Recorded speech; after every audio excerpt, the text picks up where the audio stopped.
आणि हे अतिशय खरं आहे की आपल्याला कधीही चांगली बातमी मिळू शकते.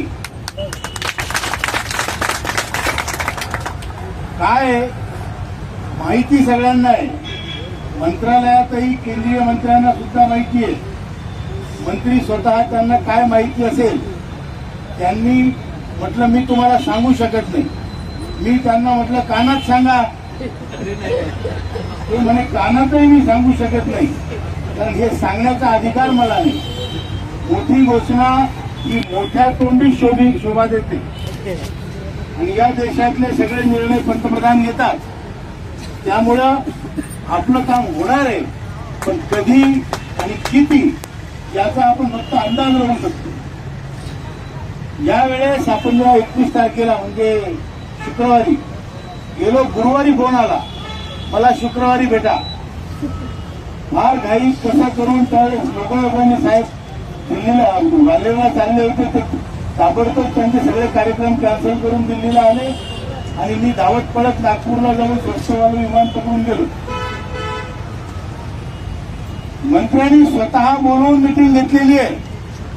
आतापर्यंत आपण त्यांच्या दाराचे सगळे वसे मोजले, किती फाड्या किती विटा, तर लवकर बोलवत ना. आता त्यांनी स्वतःहून आपल्याला बोलावलं आणि आपल्याला बोलावून ऑफिसमध्ये बोलावलं, चहापाणी केला आणि सांगितलं तुमच्या संघटनेचं काम अतिशय चांगलं आहे, तुमच्याबद्दल सर्व रिपोर्ट आम्हाला आहे, आम्ही तुमचं काम मनापासून करणार आहे. जर एका घरात 5,000 रुपये फुकट चालले तर तुम्हाला त्यापेक्षा चांगलं मिळायला पाहिजे अशी आमची सर्वांची इच्छा आहे.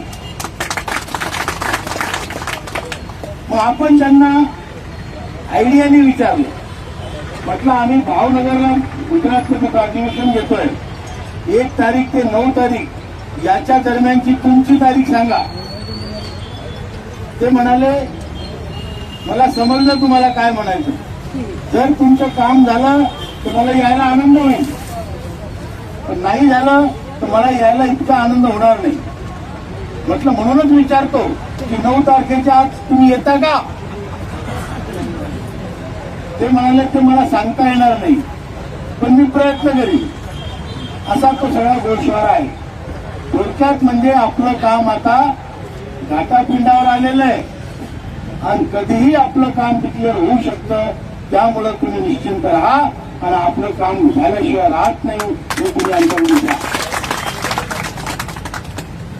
फोटो लेने का प्रयास नहीं करेगा, फोटोग्राफर है और आपको फोटो उपलब्ध करा दी जाएगी ग्रुप में, तो निश्चित तौर पे आप आश्वस्त रहें कि आपको फोटो बिना मेहनत की मिल जाएगी.